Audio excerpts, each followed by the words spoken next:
Hello, welcome back to Friday Night Bytes. Friday Night Bytes. Feels like it's been a whole week. Feels like a long whole week. You're here with Scott Rizdal, the Rizzo, and Jordan Darling. Oh, and today's a great one. Hey, look, thanks for sticking with us for episode 3. Hopefully you guys are liking this stuff and you're subscribing. And one of the things we're going to touch on today, we're going to dissect an actual attack a little bit. Not too much. Last week we spent some time going kind of 30,000 feet over ransomware and took a couple deep dives on what it is and who carries it out and why is it economically beneficial to those who do.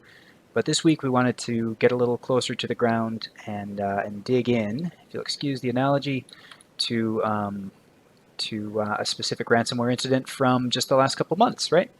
Yeah. So I think there'll be some good value on this one, especially digging into some of the tech details, but also making it enjoyable for the common folk. Like me, I consider myself common. Are you common? Yeah, I mean, we're from Minnesota. We're kind of common folk by default. This is flyover country after all. So salt of the earth right here, Scott and Jordan. That's right. And speaking of dissecting, you know what I like to dissect? Frogs. I don't know. Food. That's a much better answer. Although frogs are food if you go to the right parts of the world. I think I actually missed the day that they dissected frogs in school. I was pretty bummed. Yeah, I remember it all too well. But the restaurant I chose serves frogs. That'd be quite the twist. But yeah, so you're referring to our customary practice here of talking about some local eateries before we dive into the cybersecurity minutia every week. And so, before you talk about the bites, you got to talk about the bites. Bites before the bites. That's what my mom always used to say. Yeah. What's your restaurant this week? Yeah, so this is a place I took the wife to about a month ago. It's over in northeast Minneapolis, actually right on the Mississippi River, just before you get to the Nicollet Island there. It's called the Sample Room. The Sample Room is named appropriately. It's a place that kind of specializes in smaller plates and trying a lot of different kinds of food. I like that. I like variety. Yeah, me too. And I suppose it gives people a reason to come back over and over because it's not like they're going to get the same fare every time. So I liked it there. We had kind of a brunch. So it was, pretty standard brunch food on the face of it, but it was all very fresh. They also have kind of a bit of a Minnesota theme. They do highlight their, locally inspired or locally sourced ingredients, which is always a nice thing to see. Let's see, it looks like they've actually updated their menus since I was there just a couple weeks ago. You're right. Yeah. So let's see, what were some of the highlights? Real quick, I'll highlight the cocktails. They do also have a good sample room approach to cocktails. The Bloody Mary was outstanding. So you get a sampler platter of Bloody Marys? Yeah, you can. They have a full bar too, so it's not just an eatery, but they had a number of vodkas to choose from for sure. And they were happy to tell you all about them in true sampling approach. So the shrimp and grits were really good, very fresh. I'm always a little skeptical of seafood this far from the nearest ocean, but it's nice when they do it right. And I would go back. I won't say too much more about it, but as you can see, there's just a ton of good options, and they keep, I gather that they keep it pretty fresh. They rotate their menu and give people reasons to keep coming back. So now you kind of mentioned, they kind of have brunch, but it's not just. I mean, there's some interesting ones there. There are interesting dishes. Yeah, stuff you wouldn't normally stew hash, right, for breakfast. Yeah. Yeah, and things like jalapeno jam, which maybe is not as strawberry jalapeno jam, which is maybe not as strange as it was 10 years ago, but always interesting to find fruits and peppers combined together and put on food. No, it's good. It is good variety, and it's almost hard to summarize it because the menu is so varied. And this is just brunch and lunch, so going on to dinner. They have, I think charcuterie boards are sort of one of their things, um, and food and languages I don't even speak. So, And you I'll did the whiskey sampler, right? yeah, we did. So Bloody Mary, and then they do have a whiskey sampler, actually a couple whiskey samplers, I think. So they have a rye flight, they have an Irish whiskey flight, they have a bourbon flight, Scotch flight.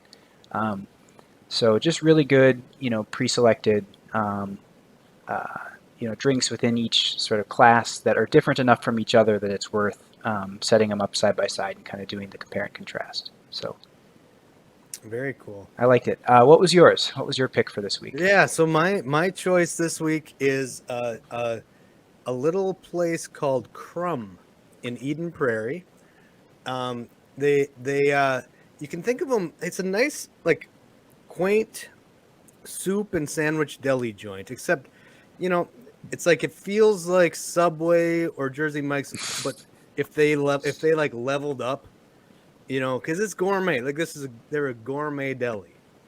All right, so you walk in there, it's homemade, it's fun, it's bright, it's comfortable and warm, and they've got sandwiches, salads, wraps, soups, some other sides, like things you would see at a deli. Pasta salad is they're apparently known for their pasta salad. I didn't actually try it when I was there, but it's supposed to be really good. And I went with their menu is awesome. I got suckered into.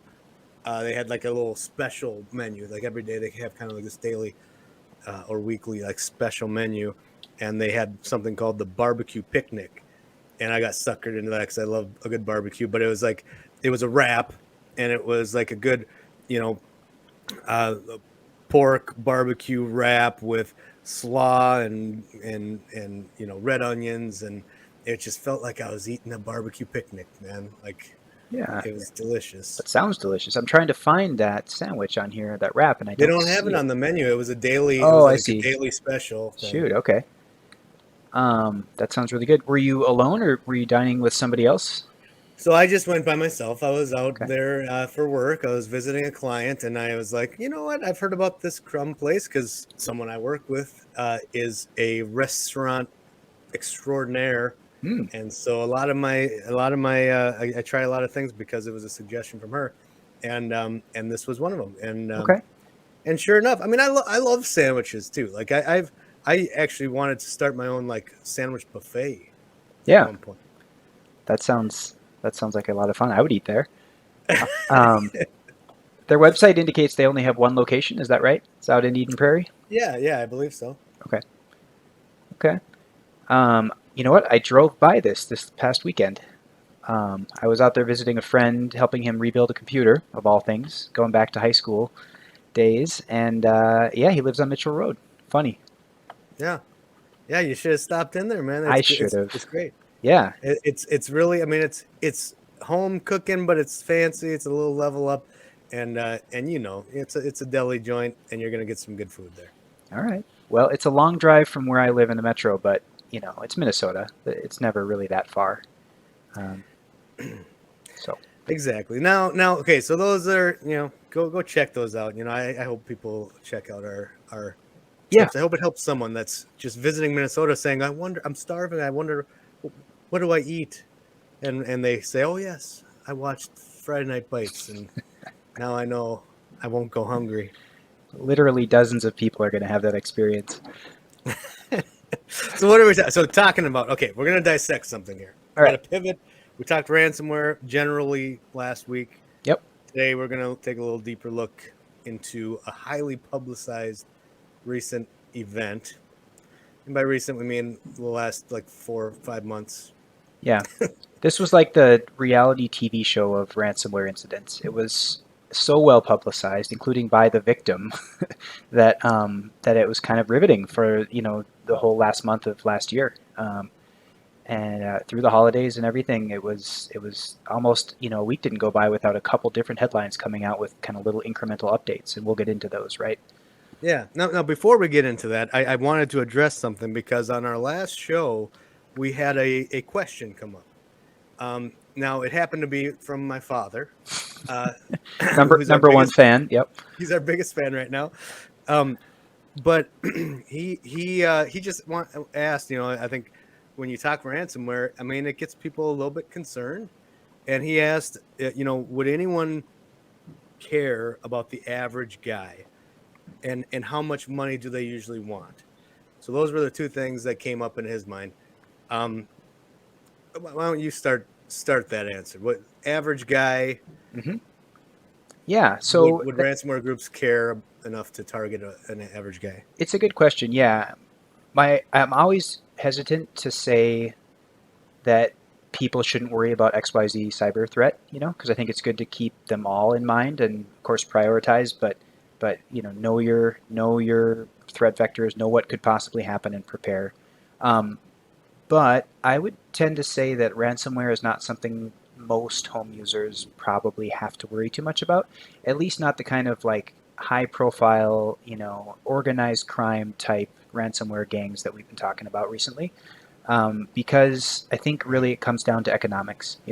And Jordan's dad probably doesn't have the kind of data of value to anybody other than him, that folks are willing to pay a big ransom for. He also probably doesn't have cyber insurance, which is something that ransomware gangs we know look for, because then Sure, they yeah. know that the company is probably financially able to pay out, right?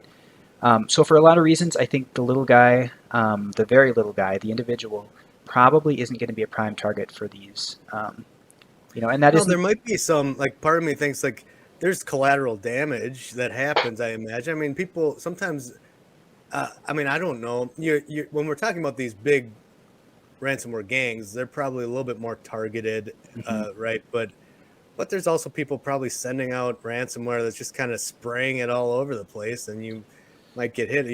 They maybe aren't targeting you, Yeah, but you still got to be careful not to open things because.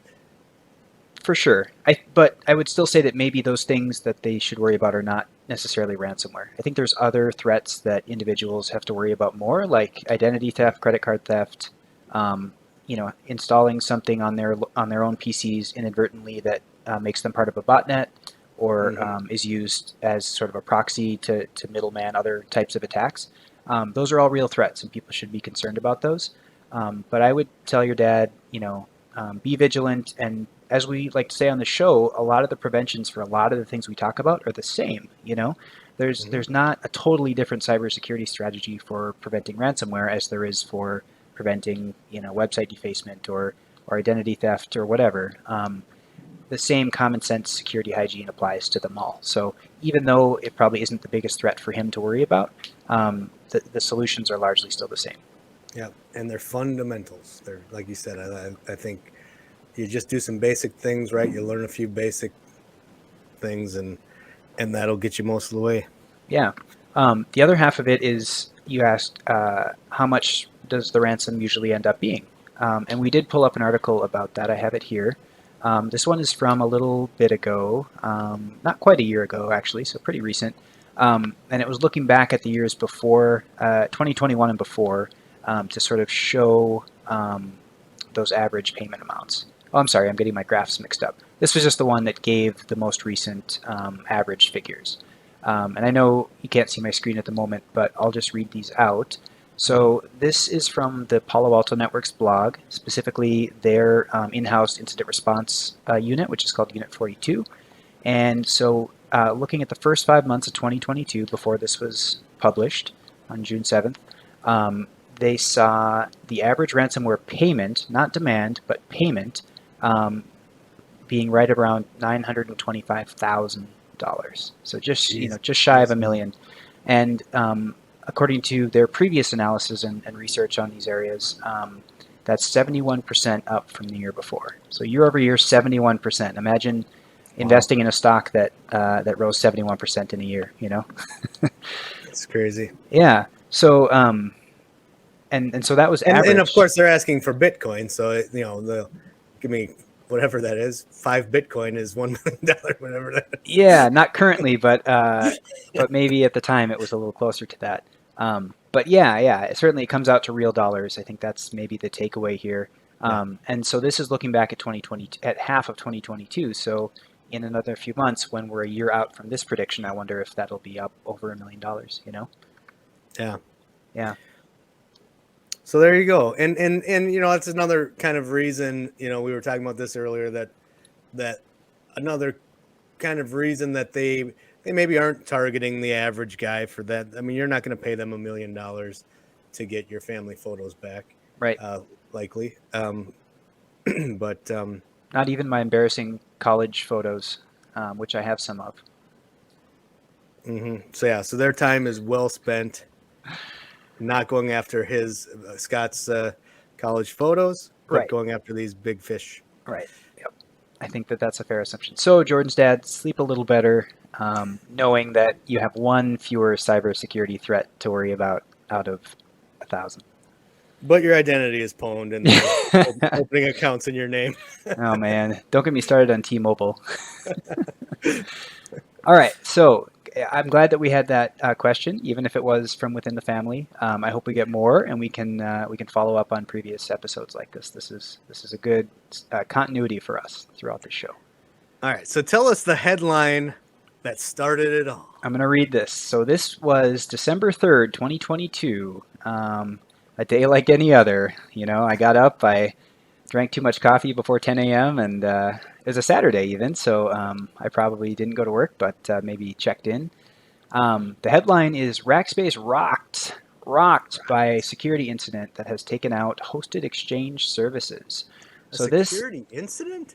Yeah, I mean, I don't know why they bother putting that in quotes. I guess because that's what Rackspace said, but it certainly isn't very descriptive, is it? Could be anything. No, we had a users, we had a little security incident. Yeah. Just wanted to let you know. Leroy drove his 92 Silverado through the gate this morning because he was trying to answer his cell phone call. Right? It could be anything. It could be any security incident. It's a big category.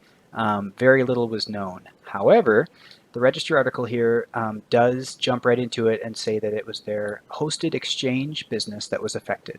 So real quick for people who don't know what hosted exchange is, Exchange is Microsoft's enterprise Windows-based email server product. It's been around forever. It's being used less and less as a percentage of email deployments because so many people move to cloud-based email like Microsoft's 365 services, right? But a lot of people, for monetary reasons, security reasons, whatever reasons, they still will host their own Exchange services. In between those two options, between going all the way to Microsoft or running it on-site, is reaching out to another organization like Rackspace that runs managed Exchange services and will sort of lease you your own email server tenant. And I think the last time I checked, it was pretty cheap. It's just a couple dollars per user per month for hosted Exchange. So they did this. I remember reading somewhere that it was about 1% of their total revenue was from this one service. So, it wasn't a majority of their customers. It wasn't necessarily, the end of the world for them. And indeed, they're still in business today, as far as I know. But 1% is still pretty significant. Right. And a lot. They had a lot of customers. They had 30,000 some customers, I think, of this service. So, not individuals, but businesses with their email in this hosted Exchange. Right. So, yep. So that's my sidebar about Exchange. So yeah, and you think someone hosting Exchange, yep. They're gonna have. I mean, in this kind of capacity, they're gonna have their stuff together security-wise. They must put security first on all this stuff. You would think. You would think. And actually, that brings up a good point. We haven't really said what Rackspace is yet, I don't think. Mm-hmm. So we got right into the details. But Rackspace, Jordan, tell us a little bit about what Rackspace is and how it kind of compares to other players of their size in the field. Well, I mean, I guess I wasn't prepared to answer that question. But, you already kind of talked about it. I mean, they host Exchange, so they sure, but that's 1% of their business. So who is Rackspace in general? What are they? How would you classify them? I would classify them as a hosting provider. Yeah. So I would say they're a giant public cloud type hosting provider, right? Right. Yep. And so those public cloud hosts let you, like Microsoft, like Google, like AWS, they will wrench you down to the minute. Servers, serverless code execution, databases, content distribution. Right? They host all these things in the cloud, and so Hosted Exchange was just sort of one of their many cloud-hosted services. But again, to back up what you were saying, this is a company that takes security seriously. This is a company who lives and dies by the trustability of their online services, including hosted email.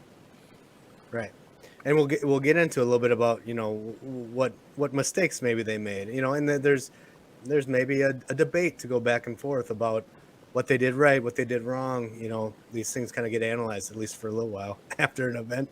But real quick sidebar too, like it kind of makes me think. We're talking about the average guy. Mm-hmm.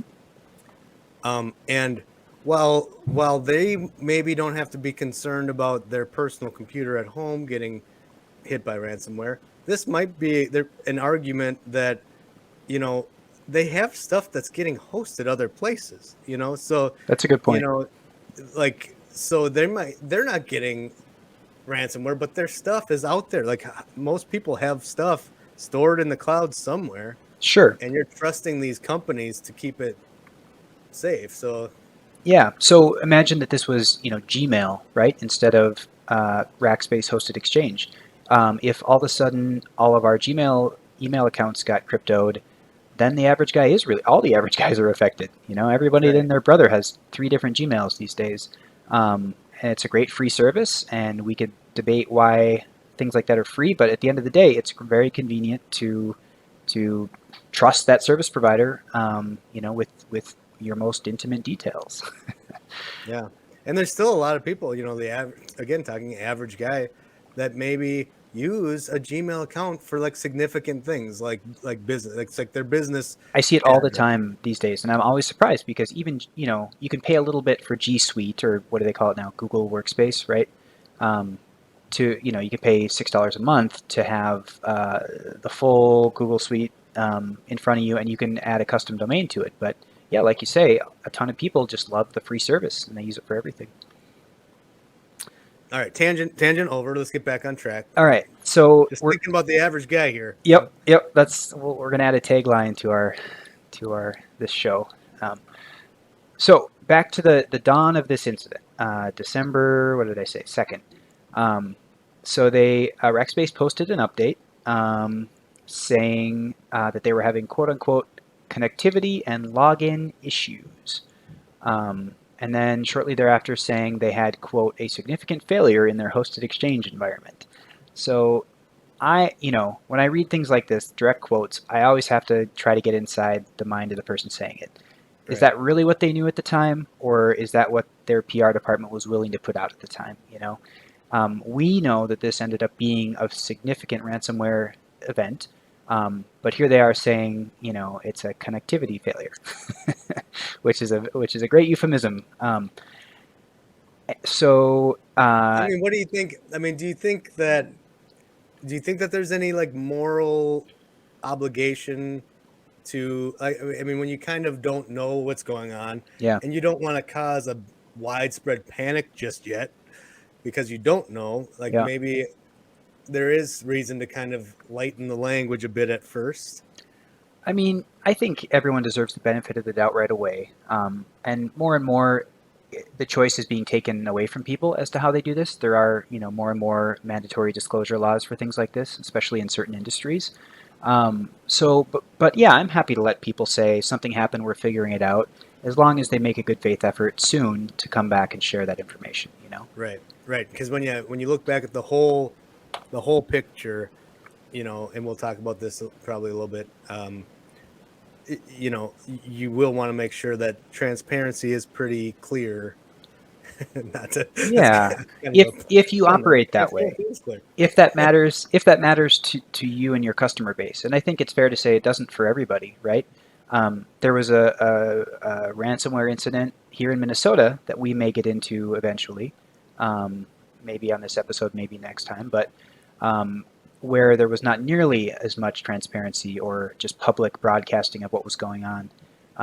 And so not everyone chooses to do that. And, right. Maybe at the end of the day, it's between you and the lawyers and the insurance company. And all of us sitting out here in the armchairs critiquing them don't really understand the full weight of it, and I get that. Well, yeah, and we'll also touch towards the end of the show on just how long kind of some of this stuff even lasts, like Yep. in the minds of people. Okay, cool. So that's the initial incident. They had a few initial updates those first few days in December. Um, they very early on, hinting at what was kind of behind all this, they very early on started offering free migrations and free licensing to Microsoft's 365 hosted Exchange service, right? Exchange Online or Outlook, whatever you want to call it. So when you see a company, just a few days from announcing an issue, starting to say, "Hey, we're going to pay you to go to one of our competitors," things are pretty bad. Right. Yeah. So okay, so that's kind of this. And I don't know, this might be going ahead just a little too much, but Yep. and since then they've dropped their hosting now, right? Now it's all Office 365. They have discontinued their hosted Exchange service. Yep, Rackspace has. So early on, they were already trying to shovel people that way, which is a very bad sign. And what else from this article is worth highlighting? I guess one other thing. So, we talked last time about the different ways ransomware affects you, or affects a business, and one of those is availability, right? So not only did the attackers have access likely to these organizations' email accounts, and we'll talk about that more later too, but these companies that live out of their mailboxes, like everybody you and I know, couldn't access any of it, right? They could try. I don't even know if they could log in. I think for a lot of them they couldn't. I think it was cryptoed to the point where they couldn't even try to log in, right? Right. So, we're still early days here, but this draws out for over a month, and just imagine your business, Jordan, not having access to all your past emails, but also even to conduct business, right? How do you even plan for that? How do you do you start calling them on their cell phones? Like, what is your average company's backup communication strategy? Exactly. And it can be very devastating. And, the most successful clients that I've seen, I mean, obviously, what I would start with is saying have a plan, and I think we touched on that last week. But honestly, also the best businesses are quick thinkers too, and they'll go back. I had one client that was in an incident once, and it's like they're like, "Hey, it's not all right, but we're gonna go old school. I mean, we're gonna go back to paper to get stuff done. We're gonna drive these things, get them signed, get these things done, and it took extra work, but they were like, we're gonna get through this, and that's it's just something to think about, and it's like being able to have options and think outside of the box if you're down, and if you can't, then yeah, I mean, a month of being down, not being able to conduct business, I don't know how many people can survive that, Yep. And quick aside, I'm going to hold you to having a future episode about disaster recovery planning in general and business continuity planning, because I think that's a great topic. So let's put that back here. I highlighted something on the page before I jump to the next article. The last update from this article was Rackspace saying this will continue to be an extended outage of hosted Exchange. So by December 4th at 1 a.m. in the morning here, they were strapping in. They were ready for a long haul. So let's jump to the next chapter here. And maybe this isn't as big of a jump as some of the other ones, but so shortly later, on the 6th of December, which is Tuesday after the weekend, they say, yeah, you know what? It was ransomware. We're certain of it. So, even in just a few days, they got their hands around that. It probably wasn't very hard, I would say. And again, I'm in the armchair here, but there were ransom notes probably on a lot of systems. Right. They may not have understood the full attack chain and everything right away, but they knew what was happening. And going back to that last update from just 2 days before this one, they probably knew on December 4th too. I don't know that, but that's how I read it. It's a good assumption. Yeah. Yeah. So here we are just a couple days later. Yep, it's definitely ransomware. And they did give some early days perspective on what they had seen. I'll just read a little bit of it here. So on Friday, December 2nd, Rackspace detected suspicious activity in the hosted Exchange environment. Upon discovery, Rackspace immediately took proactive measures to isolate the hosted exchange environment to contain the incident, working alongside industry-leading third-party cybersecurity experts. So you're already seeing, a tech guy didn't write this, probably. PR did, because again, Rackspace lives and dies by trust. You're putting your data and your workloads out in somebody else's computer and somebody else's building, and if you don't have trust, you don't have anything. You don't have customers. So here they are, still trying to sort of paint themselves as a leader, as being very trustworthy, as pulling in the best experts in the world that they can pay. Which is very commonplace. I mean, we've had enough breaches in our world now. Like, it's the same kind of routine, right? Yep. I mean, that's the next step, is ensuring people, hey, we are taking the measures. We are now taking things seriously, and yeah. Yep. To fly in the face of their efforts here, at the end of this article, they add that a California legal firm, I guess this is still on December 6th, had already announced that it will be taking action against Rackspace on behalf of users. So it doesn't take very long for the lawyers to show up and the fingers to start being pointed. Which again, that's where having a kind of just a side note tip for a company, like planning for a breach, having a relationship with a legal team, kind of having that sorted out ahead of time. Cyber insurance we mentioned, like, yep, you're going to need some of that stuff if and when that day comes. Yep. Plan ahead. We're going to keep hitting that one over the head. Okay, so let's jump to the next one. This one gets Even the average guy needs an attorney. I mean, you got to write your will. You can do that online for $50 these days, can't you? That's also a different episode.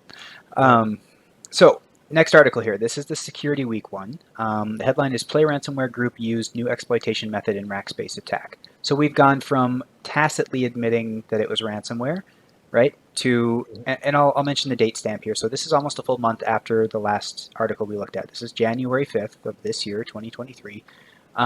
So a lot has happened, and we'll look at the timeline near the end of the episode here. But yeah, so here we are, just a month later, which isn't really that long. 4 business weeks, those go by in a flash for me these days. But here we are. The security community has jumped into this. They've taken the information that Rackspace has provided. They've pivoted on that. They've iterated. They've looked into the vulnerabilities that might have been responsible. And they've dumped all over the internet all sorts of cool information about what probably happened under the hood. So this article looks more closely at the vulnerabilities that were exploited, we now know, to make this attack happen. So let's look at it. Yeah, which we talked about last week again. Like this, so now we're looking at it, a vulnerability that actually gets leveraged. And so, yeah, let's talk about that. Yep. And one more quick thing. So I just blew past it in the headline, but this was the first time in our progression here that we're naming the attackers, right? We're saying this was the Play ransomware group. This wasn't anybody. This was a single ransomware group that carried this out. Yeah, let me touch on them real quick, because next week we talk about ransomware gangs. We're going to actually talk about some of the gangs that are out there. Who's out there? Who are these gangs? And why are they on the loose? And what do they do? What do they look like? And Play is one of them. So they've at this time, so they were originally known as the Play Crypt group. They merged in like June of 2022. And they were actively deploying ransomware, file encrypting malware on these compromised systems. And their goal was stealing data from victims in order to get paid. So it was always their goal to take the data, encrypt it, but take it. Yep. And kind of that double extortion thing. Yep. And one interesting thing, so this was back in December. In December, they were the 6th most active ransomware operation. They had 16 new victims in that month. In December. Yeah. Wow. So they were running this whole Rackspace thing, which, as we're seeing, was a pretty huge deal in the media, and obviously took over a lot of people at Rackspace's lives probably for that period. But they were also out uh, drumming up other business too, huh? Yeah, they were the active ones right back then. Back then, And 3 months ago. yeah, and we'll answer: are they still active today? We'll talk We about that. will. We will. Cool. Okay, so just to reorient people, we're back on January 5th. We know more. We've named the group, and now the security community, working on what Rackspace has released, as well as other information from vendors involved, mostly Microsoft. We've pieced together kind of how they think it happened. So let's take a look at a little bit of that detail. Um, so, uh, so the vulnerabilities they found that were exploited were two that Microsoft disclosed and patched in November of 2022. So, just a month, give or take, not even a month, I think, if you do the math, before this incident started. So let's call it 3 weeks. And there was a patched vulnerability in the OWA, the Outlook Web Application component of Exchange Server, right? This was what webmail was before modern webmail, right? This was just a web page sitting on front of your email server, more or less, giving it access back to the databases and email indexes and all that stuff that makes an email server tick. So this was a self-hosted, or in this case, data center hosted, Exchange environment with that web component active. So that, and then what has become known as proxy not shell, and this was the actual sort of the real heavy hitter vulnerability in this case, that allowed the attackers to run PowerShell on vulnerable systems, right on straight through that web front end. So a pretty big deal, and it's worth noting that we mentioned multiple vulnerabilities here because this one was a chain. This was a chain of vulnerabilities. This was not just one, and this is becoming more common these days. Product security, hopefully in most cases, is generally better than it was a decade or two ago, and so finding one 0-day on the internet doesn't give you full access to the organization. Thank God, right? But two does. If you can find a way to sort of weaponize them together and work through one to get to the other, right? And feel free to jump in anywhere here. I'm just kind of cruising through the article. So I think the biggest thing to call out here is that these were patched in November, a full 3 weeks before this incident started. I do remember at the time working with clients myself that there was some uncertainty about about applying to patches, that maybe there's some regressions that they caused. And this is always the case with patching, and I think that's what you're going to say. Yeah, that's what, like we mentioned earlier,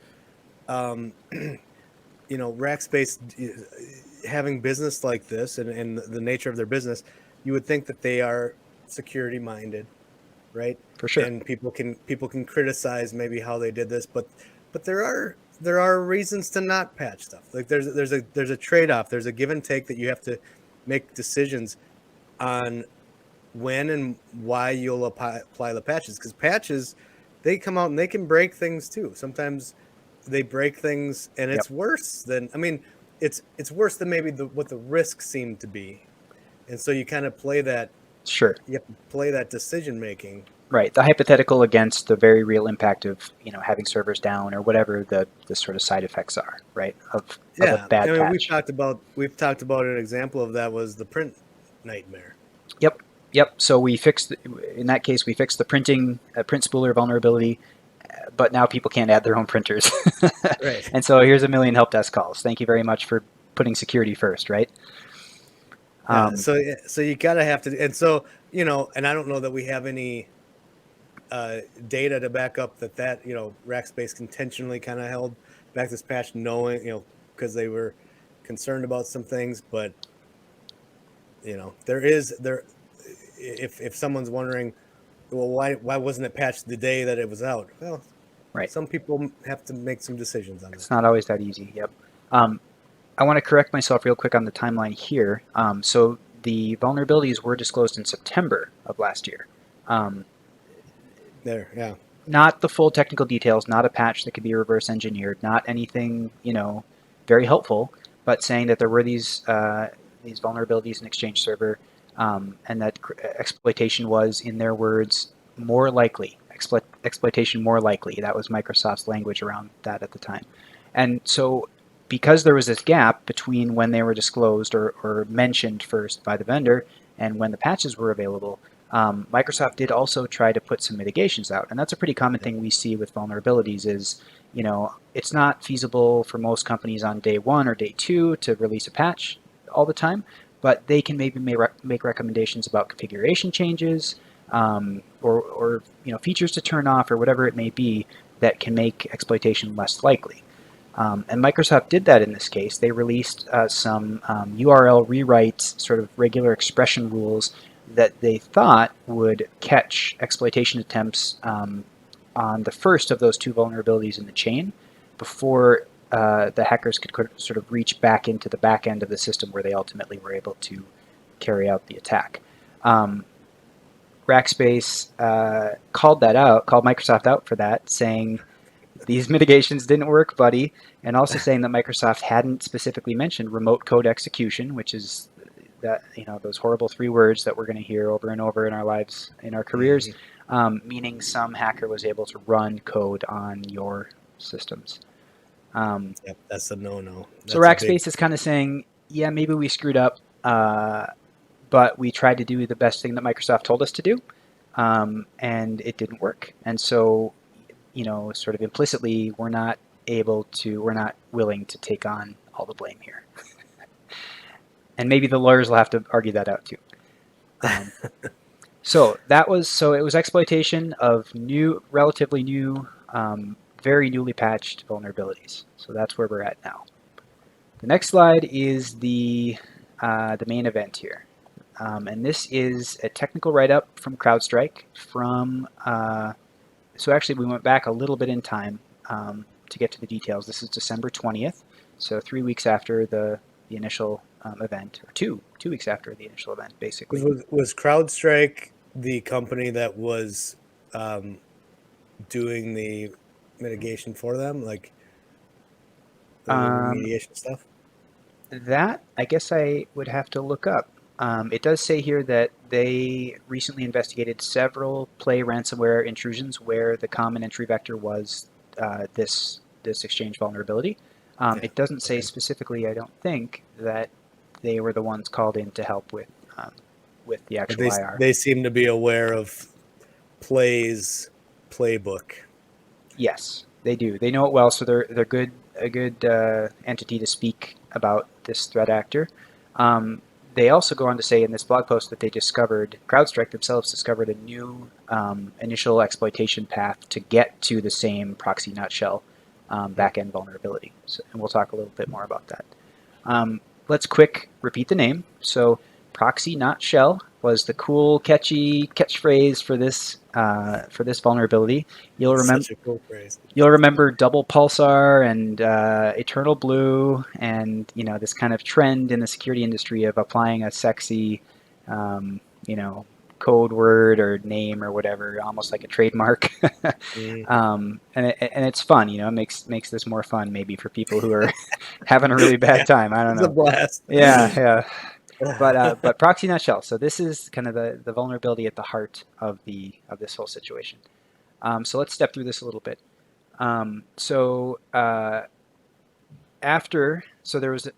There was this 2-part. We talked about this chaining. So there's the initial access vector. So the initial way that people from the internet were able to sort of reach through those web-facing parts of an Exchange server and start kind of tinkering with the back end. Let's see. Let's find some of those helpful details. So this article goes pretty deep into depth. Here's a helpful infographic on how Exchange 2016 works. So as you can see, it's not a simple tool. It's a lot of different protocols and components all wrapped up together so that all different types of clients can access their email through multiple different protocols. both using the web and going through POP or IMAP or SMTP, and even telephony, right? Exchange is also able to do some telephony call routing and stuff like that. So it's a very not simple piece of software with a long history to the code base. So Now, were they able to just access this stuff, or did they need credentials? right, yep, that's a good point. So we did learn that that the initial point of access to this was authenticated or needed to be authenticated. So any Joe Schmo on the internet wandering by was not able, even if they knew that a system was vulnerable, they weren't able to just launch, to go right to exploitation without having some level of authenticated access to this system. If I remember right, it did turn out to be any level, so any authenticated user. So your lowest level entry employee working in the mailroom, if his or her credentials were compromised, that was enough in the hands of the threat actor to carry out the rest of the chain. So it's good because it shrinks the possible attackers from everybody on the internet down to whoever can get credentials to these accounts. But as you and I know, phishing is not difficult. If all you need is one set of credentials out of 1,000 or 10,000 at a company, you're going to find them. Yeah, it could be, especially when it could be anyone. Even that new intern that you just hired and maybe hasn't gone through security training or whatever. Yep. So after that overview of how Exchange is sort of architected, we get into the real nitty-gritty, and we're going to try not to get mired in this because you can go as deep as you want, and I'm sure it's interesting all the way down, but we got to keep moving. So the first part of the attack, they believe, leveraged the auto-discover endpoint, which is a web-facing endpoint service on the Exchange server that helps email clients find their email resources, right? Helps them get, so I know my domain. My domain is minnesotabusiness.com. How do I find my email provider? How do I find my email service when I want to open my mailbox? And that's not a question for a human, right? That's a question for every client device and application that is used to access email. So it's all programmatic. It's all happening, mostly out of view of the user. So it's the service that's always hanging out there. It's always on the internet. It's open on Exchange servers that provide email functionality. So it's an easy to find point of attack. And so it used what they call a path confusion exploit. And we won't get into what that means, but it was a vulnerability in this auto-discover functionality of Exchange that allowed attackers to sort of, again, tinker with some of the internal components of Exchange server that nobody should be able to, no common user should be able to, who otherwise only has access to log into their mail account. I'm 42 years old, and I have like 3 path confusions a day. Do you stumble off the sidewalk, or is it more metaphorical than that? More so like I wonder why I went into this room. Or this field. Or this field. Why am I even on this podcast? Yep. Who are you? The article goes on to give some really good examples.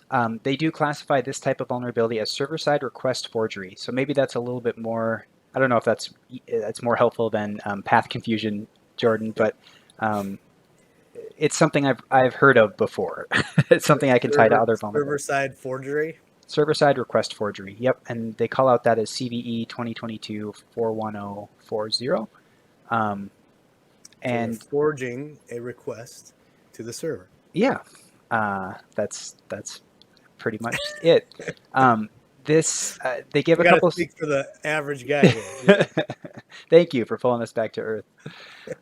They give a couple of web server logs here that you would see on any IIS server, right? The web server that's hosting it, that's working with Exchange to provide these services, and it just kind of shows what some of those exploitation attempts would look like. So, an HTTP post request to this specific service, autodiscover.json at this path, and then they edit out some of this because it's just meant to be conceptual, but then the email address and then /PowerShell, that should be a red flag, and then / question mark, so a bunch of parameters, referring to, again, that auto-discover JSON page, again, referring to the email address that they're using for exploitation, an empty correlation ID parameter, a couple other parameters, and then the username and the password of, and the IP and the user agent of the person making the request. So this just tells us they were zeroing in on that auto-discover functionality for the initial part of the attack chain. And real quick, and I mean like real quick. Yes.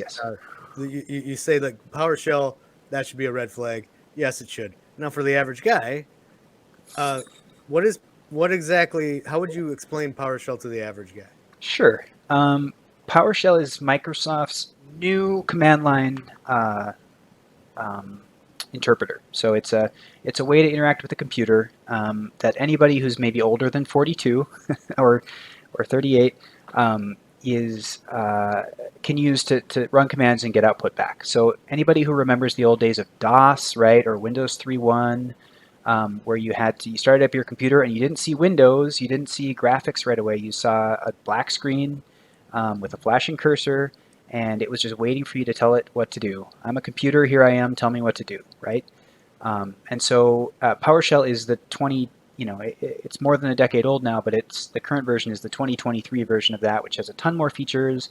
It's object-oriented. It actually runs on multiple operating systems now, not just Windows. It's come a long way.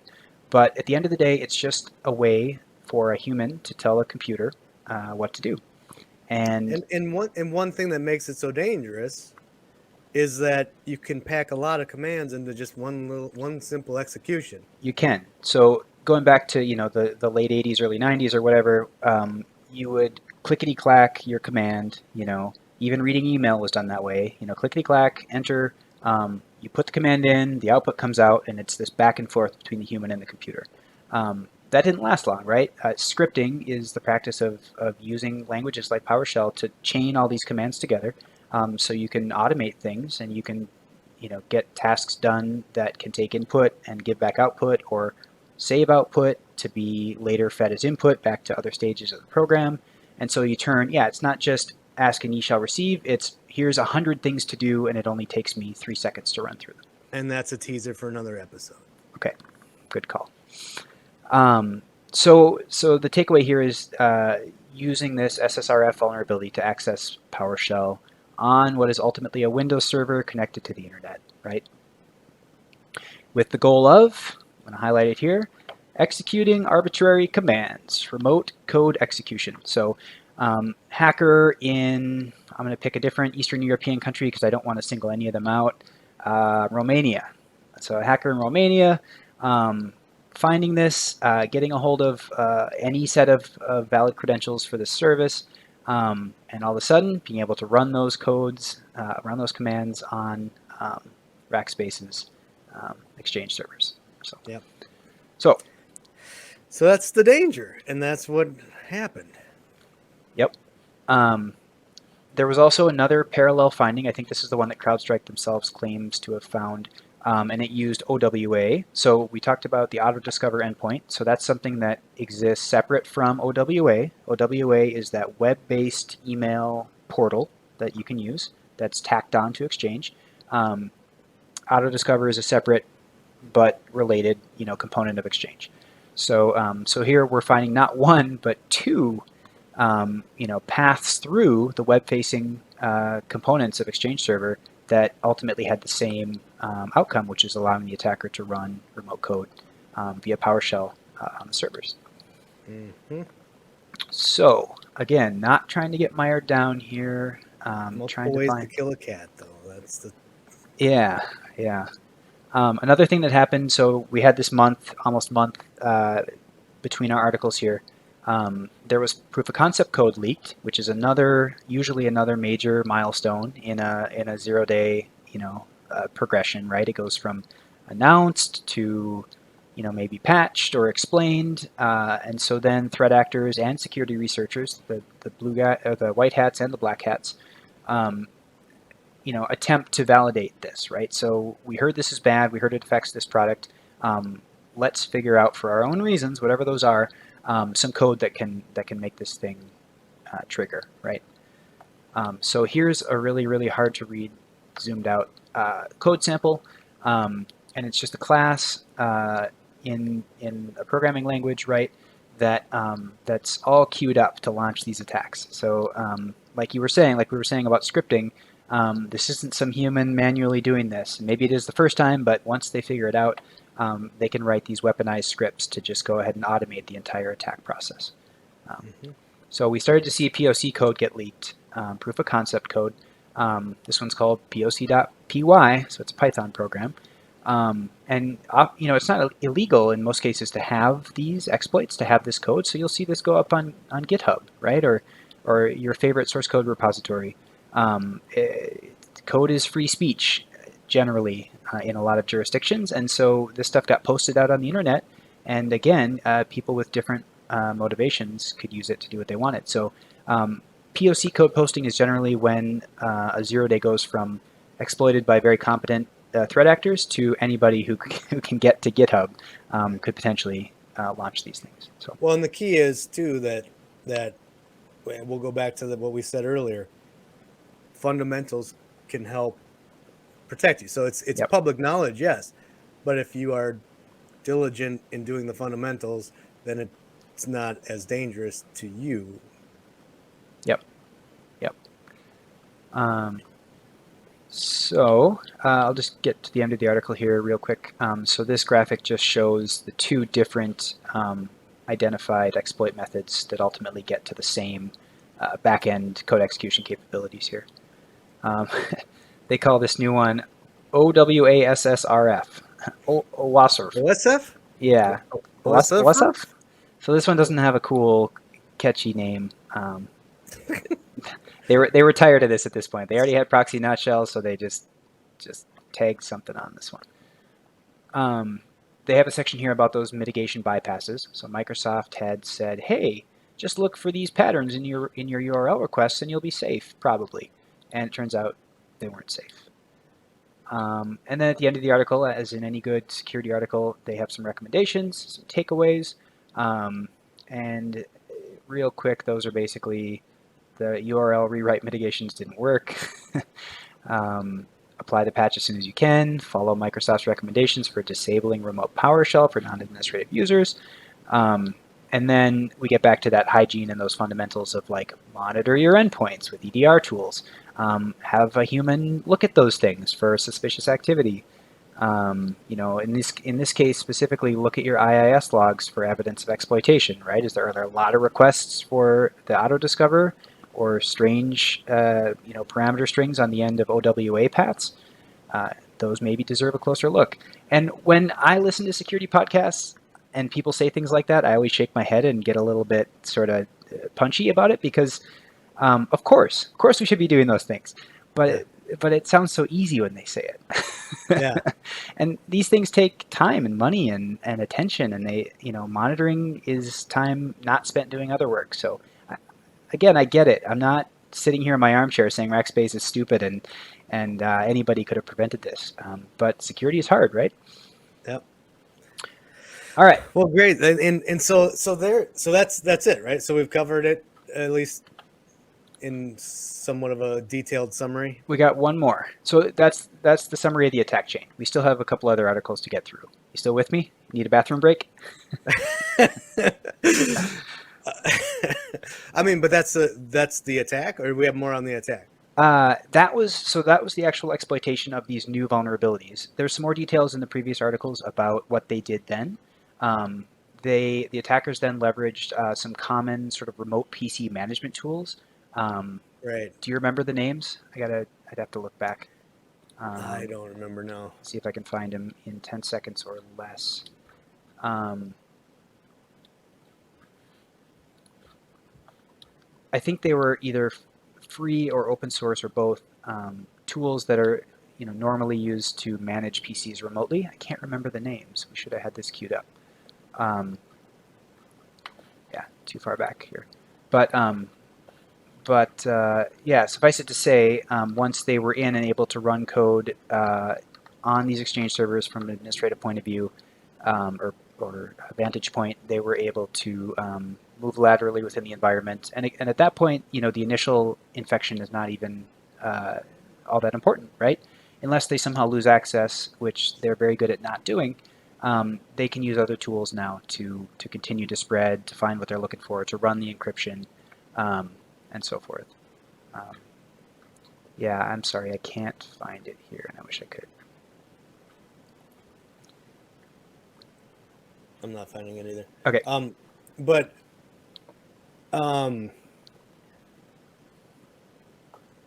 so that's that. So I guess I just wanted to kind of pivot from that to Sure. A couple things before we kind of close out here. Okay. Well, first of all, I mean that was us kind of breaking down a recent event. And if anyone, if this is enjoyable to you to kind of have us dissect it, we're happy to do that on some future breaches. I'm sure there'll be some future breaches, and we're happy to talk through it as well. Maybe even more recent ones sooner. This is kind of because that's where I guess my question is. This is kind of from a while ago. What's up with Rackspace now? What's the update on them now? What's the most recent update? Yeah, cool. Let's move through those quickly because I know we're getting near the end of our time here. So one update, quick, was that Rackspace admitted that customer data was accessed. So we kind of hinted at that before, but in addition to encrypting the data and holding it for ransom, they were able to access the actual customer's data, right? They presumably downloaded all these emails, and again, how important is email to today's business? It's critical, and so whatever was in there could have been used to launch further attacks, to carry out financial fraud. You can do a lot when you can read somebody's every single work utterance, right? Yep. So that's bad news. So they did say that they believed only 27 at the time. Only 27 hosted exchange emails had been accessed. I won't go into why I cynically suspect that that's not the full story. If they had access to some of these systems, they probably had access to all of them or most of them. And again, I think the company's in damage control mode at this point, so maybe they were still trying to spin what they could as a good look for their security response. Yeah, I remember one thing because they said what was it? Less than 50% of the people that they made the mailboxes available to actually downloaded the data or something. Yeah, I think that was in here too. And I remember, I don't know if it's in there, or an article, but they kind of commented on that, so it kind of looks like the data wasn't that important or something. They made like a kind of a side out the side of their mouth, since no one's actually getting their data that we've now restored for them, they must not be that important. Yeah. What do you think about that? If I were their customer, I wouldn't feel very good about that statement. I would tell them to pound sand, but yeah. So the last thing we had here on Rackspace was just kind of a look at this timeline. And this is one thing we thought was interesting about this case, and why we decided to talk about it was it really is like reading somebody's diary. Rackspace started doing these updates at 2:49 a.m. Eastern Time on December 2nd. So wee hours of the morning. We are investigating an issue that is affecting our hosted exchange environments. More details to come. And boy, are there more details to come, right? They posted 10 times that same day. I mean, I guess they had a head start at 2:50 in the morning, but they were, at least early on, they were trying to be really transparent about this to our valued customers. First and foremost, we appreciate your patience. Here's what we're doing. It wasn't full transparency, and they got some flack for being a little bit opaque about it early on, but how many breaches do you see where they post their own timeline? I can't count many. Right.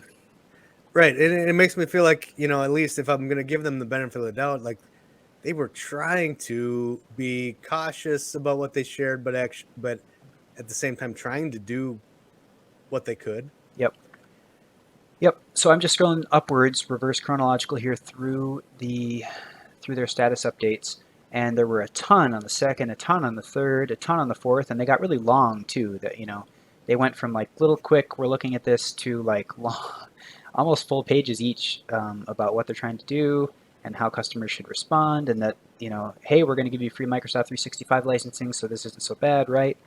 And then they started to be a little less frequent. And I think probably what happened was that they put all this energy and all this effort and all these man hours into understanding the situation, and then they understood it. And it was a really bad ransomware attack. Yeah. And I don't mean to laugh, but you feel bad for them, for the people doing the work especially. And so then we get to this one, and I still remember this update, and I laughed out loud when I read it. So this is probably the 20th, 25th post in the timeline. This is December 7th, so we're still only a few days, but a busy few days it's been. This is right around noon, during the day, and the post starts, "Was this ransomware? Question mark. New line, yes. Period." So I remember at the time they're kind of responding to all the speculation, right? So everybody on the internet, everybody on Twitter was saying, "Oh, this is really ransomware. It's got to be. That. What else could this be?" And so here they are, really laying it out in kind of a Q&A format. One of the rhetorical questions they ask is, "Did you pay a ransom?" And their own answer was, "Our investigation into the incident is ongoing and will take time to complete. To ensure the integrity of the ongoing investigation, we do not have additional details to share at this time." What do you read between the lines there, Jordan? They will neither. They don't want to talk about it. Yeah. And that's I think that's right. And again, you get a few more updates through the next few days, and then we're getting back to about once a day, consistently once a day. Then we miss a day on the 13th. I don't know what day of the week that was. Maybe it was a weekend, but then we're starting to get farther out. Then we get a couple. Then they skip 3 days, and so you just get it paints this picture for me of this just sort of settling in, settling into this grind of like, it's real bad. We've done what we can. We're trying to handle the fallout. I have no idea how they were trying to restore some users' data. If they all got cryptoed in the same method, you would think it's all or nothing. Maybe the attackers were sloppy or missed some or whatever. But I tend to think that it was, that's what makes me think that they maybe paid the ransom, is that there were these few customers that they were able to restore data for. How do you restore data for 27 customers but not 30,000? Maybe you pay for it. Right. And so then what was the date of the last update? Yeah, so we're still cruising through here. They do get back to every day for a while. Then they skip 5 days right around the holidays, which is probably understandable. There's a big gap from the 22nd through the 27th. And then there's one final update that's the longest of them all, I think, dated January 5th. And again, I apologize for being kind of flippant about this. I imagine being in the situation and working for Rackspace and having to deal with this and just knowing how excruciating it must have been and how drawn out. So I feel for him, I really do. So the last update starts. Our Racker team, that's what they call themselves, Rackers, has been hard at work over the holidays and into the new year supporting recovery efforts. We recently completed our forensic investigation. I guess that's the occasion for the last update, and are now in a position to share more information. So they do. They go in and they actually link back to that CrowdStrike article that we just looked at for a very technical, in-depth analysis. This is what you were saying. They talk about how, most of the customers that we made the data available, some of their data available, even bothered to download it. They say less than 5% of customers were actually able to download, or actually chose to download their mailboxes once they were made available. Is it too little too late? Maybe. Was it such partial data that they didn't even care? Here's the last week of your email that we were able to recover. I don't know. Then they also say, and this is a weird one, as a reminder, we are proactively notifying customers for whom we have recovered more than half of their mailboxes. So if you got 45% of my company's mailboxes, I wasn't worth a phone call, it gets a little weird. And maybe they were just sort of over it at this point, right? Right. Yeah. And they were giving this business away. They said, go to Microsoft, don't even call us about hosted exchange. So maybe they're just totally done with it. And Yeah, and then here they confirm that, right? So the hosted Exchange email environment will not be rebuilt as a go-forward service offering, even prior to the recent security, right? Even prior. Yeah. Oh, yeah, Um, we were already trying. this is a small sliver of our income, and we have been advising people to move to Microsoft. So, whether or not they're being fully honest about that, it's good that they had a path forward, that this wasn't their bread and butter, right? Right. And I mean, you're right. I mean, it's like, yeah, I don't giggle because the situation's funny. It's just kind of, you hear these things and you can kind of read between the lines, and some of it's just like stuff that is just always said, Yep. and so, yeah, it's, but real people were affected. And that's why information security is so important. And that's why our jobs are like, more, it's more than just a career. I mean, like, we really are trying to protect vulnerable people and their data, because they get hurt, and it impacts them when people aren't even doing the basics. That's kind of the kicker. So and now we haven't heard from them in months. And what's going on? I mean, the headlines are gone. Like, there's crickets now, and it was this high profile thing, and now it's just kind of back to business as usual. I'm just pulling up their website here. They're still in business. Let's see if with one click, Jordan, with one click, can we find a link to this whole thing, right? I'm just gonna go through the top level menus here, and what do you want to bet we don't see anything? Yeah, they're done. They're done talking about it. They've shared everything they wanted to share. I'm gonna break my rule and click twice. I went to platforms and then security. This is just their security solutions, I guess, not their security track record. Yeah. Anyway, I'm not seeing it.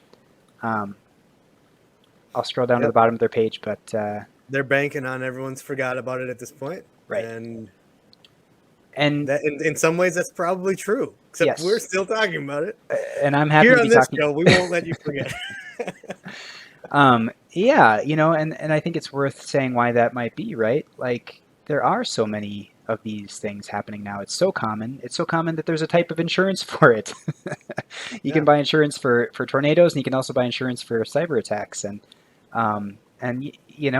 maybe they're justified in saying that that the world moves on pretty quickly, and we have a whole lot else we can provide you. So, meanwhile, is Play still a gang? Are they still around? I'm glad you asked, Jordan. Here's the article you sent me. Do you want to talk about this one? I've been doing a lot of talking here. Tell me what they're up to. Real quick. I mean, we're ending the show here, but sure. But yeah, they are still around. I mean, they're still ganging it up and ransomwareing it up. I don't know where they lie in the activity right now, but yeah, just 2 days ago, they hit a Dutch maritime logistics company, Royal Dirkswager. Dirkswager? Is that how you say it? I thought it was Dirk Swagger. Dirk Swagger? I have no idea. And they've already leaked some of the data to their Tor site to prove that they have it. And if this article just kind of talks about, I mean, this company's gone through some rough times, and they talk about how it's been rough. They had some bankruptcy, and their employees are having a hard time. They had to let people go. But one thing that kind of stuck out to me is that they did confirm they notified the Dutch Data Protection Authority and confirmed it is in negotiations with the ransomware group. So they are trying to negotiate, and they're not shying away from that. They're not avoiding the question like Rackspace did. Yeah. They are saying, yes, we are going to try to negotiate with this criminal gang group, and it'll be interesting to see how that goes. We could talk another half an hour again about the pros and cons of potentially paying ransoms, but let's save that for past and future episodes, all right?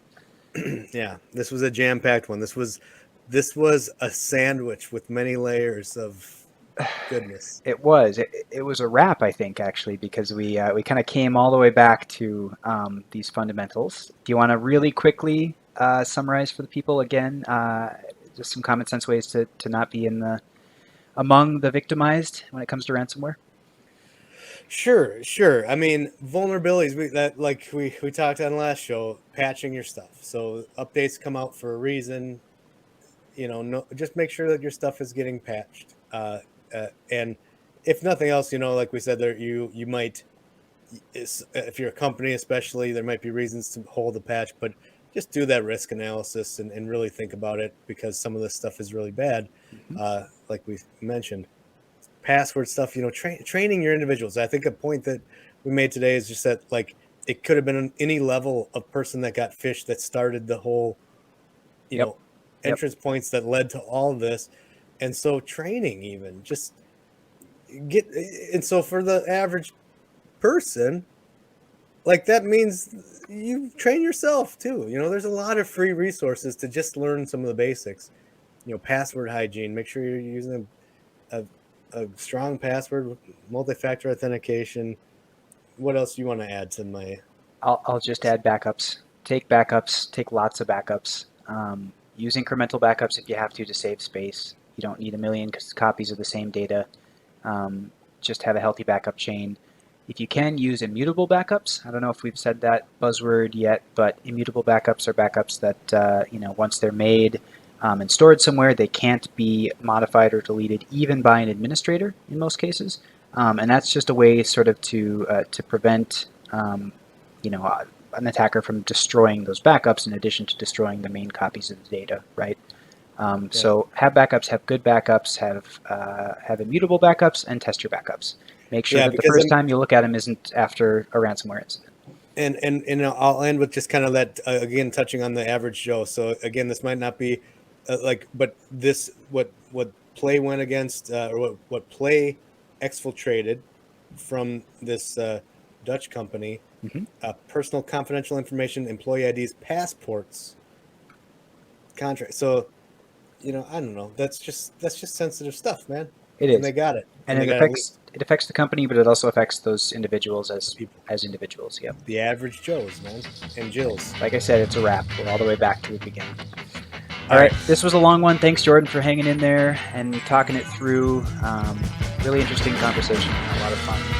Yep. We'll see you guys next week on Friday Night Bytes. All right. Take care, everybody.